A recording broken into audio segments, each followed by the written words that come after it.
Boa noite, meu nome é Luana e agora eu vou falar um pouco sobre o meu projeto final do curso de Design Gráfico pela FSG. A metodologia utilizada, ela tem como base aquela desenvolvida por Bruno Monari, porém ela não segue à risca, ela teve algumas alterações na ordem do processo. O problema inicial ele parte da ideia do desenvolvimento de um episódio piloto feito em animação 2D com linguagem em Libras, a língua brasileira de sinais, sendo material focado para o uso pedagógico. O porquê? É para suprir um déficit social de comunicação, despertando o interesse do público infantil na língua brasileira de sinais, sendo assim alavancando uma comunicação futura. Foi feita análises de problema, tentando descobrir por que a criança necessitaria desse conhecimento, como ela usaria e onde ela coletaria esse conhecimento. Existem alguns meios no mercado que são próximos a essa ideia, porém, como esse Minhas Mãozinhas, que é uma animação brasileira, pioneira no assunto, mais focada para o público de crianças surdas de 3 a 6 anos. Esses episódios dessa animação, eles ensinam 5 sinais por episódio em média. Porém, esses sinais eles não têm legenda, então a criança ouvinte ela fica meio perdida se ela não tiver nenhum conhecimento prévio em Libras. Pensando em plataformas onde esse projeto seria disseminado, foram pensados em streamings, porém seria muito taxado para as escolas públicas, principalmente se a criança tivesse que aprender isso em casa também. Então é muito mais fácil disseminar esse conteúdo no YouTube, que é onde o projeto está.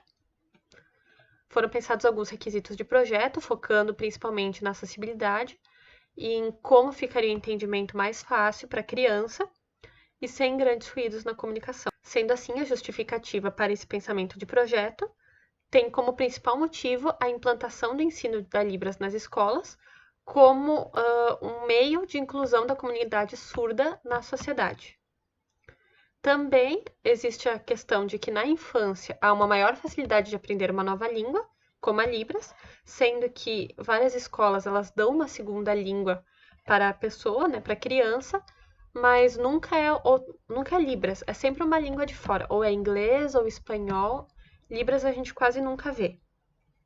E é nessa fase justamente que a criança vai conseguir pegar mais. Que os benefícios da criança aprender linguagem de sinais, além de ampliar o vocabulário das crianças ouvintes, melhora uma série de habilidades de atenção e discriminação visual e a memória espacial.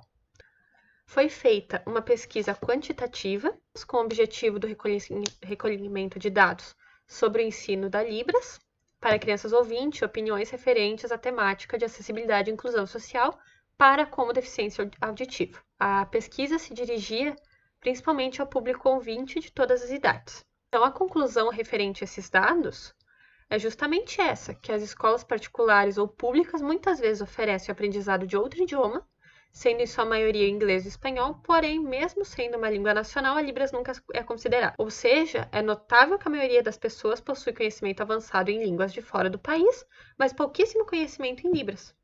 Aí entra o nosso déficit de comunicação, que reflete diretamente na inclusão e na acessibilidade. E aí eu entrei com o questionamento de como as crianças aprendem as Libras. É preciso começar do básico, como a gente aprende o português escrito, sendo assim apresentando as letras, que a partir do momento que a criança compreende a letra, aí sim vai inserindo as palavras, expressões e o que cada gesto vai significando.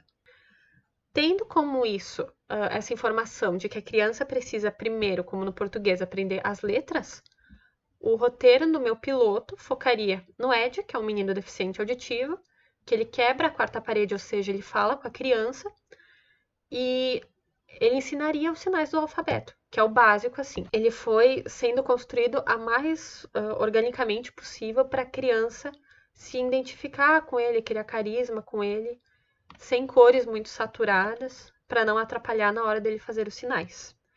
Foi desenvolvido também 2 fundos, um fundo para a letra e um fundo para o personagem, para ele não ficar sem um espaço seu, e para a letra também não ficar voando sozinho. Foram pensados com cores para contrastar com o personagem ou para contrastar com a mão. Então foi bolado também um storyboard de como seguiria a animação. Então ele se apresentaria, faria alguns sinais básicos e logo em seguida começaria a apresentação das letras. E logo em seguida foi buscada uma validação da ideia inicial com especialistas. Então, eu consegui contato com a diretora da Escola Estadual de Ensino Médio, Ellen Keller, que é a escola aqui de Caxias do Sul, que é especializada na educação de surdos e educação especial. Então, eles me passaram um feedback de como seria, né, a minha ideia inicial e que seria repassado para outros professores para ver se eu estava no caminho certo. E segundo ela, estava. Então, foi pensado também um logo da animação, que seria para abrir, né, toda essa ideia e criar uma proximidade com a criança, trazendo mais cara de animação ainda. E também foi pensado em elementos de transição de cena, que quando passaria de uma letra para outra, ela não ficasse uma sobreposta. Então, entraria um elemento de transição e ia para outra letra. Como isso é focado para público ouvinte, ia ter uma necessidade de ter um preenchimento auditivo. Então, foi buscada uma musiquinha, que ela está em domínio público, e ela é bem, assim, infantil, para suprir esse déficit. Agora eu vou mostrar para vocês como ficou o resultado da animação, que está já disponível no YouTube.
Já com o produto pronto, agora partimos para a parte da validação do produto final, onde eu continuei em contato com aquela professora que me deu a validação inicial, onde ela me confirmou que os sinais estão corretos e que era para dar andamento no projeto.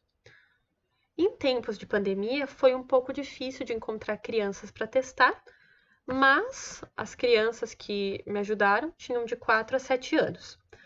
O resultado obtido desses testes foi que elas tinham muito interesse em ficar reproduzindo os sinais mostrados, porém, algumas vezes, principalmente para os pequenos, os de 4 e 5, isso se mostrou difícil pela velocidade do vídeo, mas esse problema pode ser sanado com a redução da velocidade para cada sinal isolado.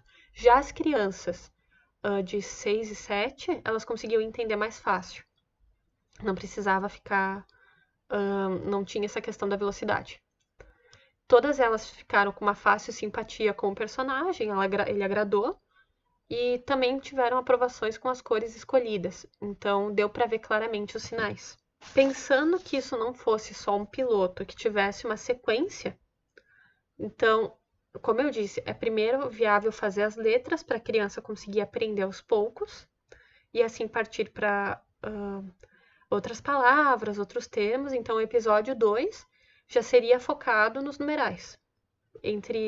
focando principalmente na diferença entre os sinais que representam os números cardinais e os que representam quantidades, porque na Libras isso tem diferença. Daí, logo em seguida, no episódio 3, seriam ensinados as saudações e cumprimentos, como um oi, tudo bem, um bom dia, uma comunicação diária. E também, mais tarde, ele ensinaria os sinais referentes à família, tendo como objetivo do episódio ensinar os sinais de cada grau e parentesco com as marcações do gênero. E assim ia. Cada episódio focado em alguma temática de sinais específicos.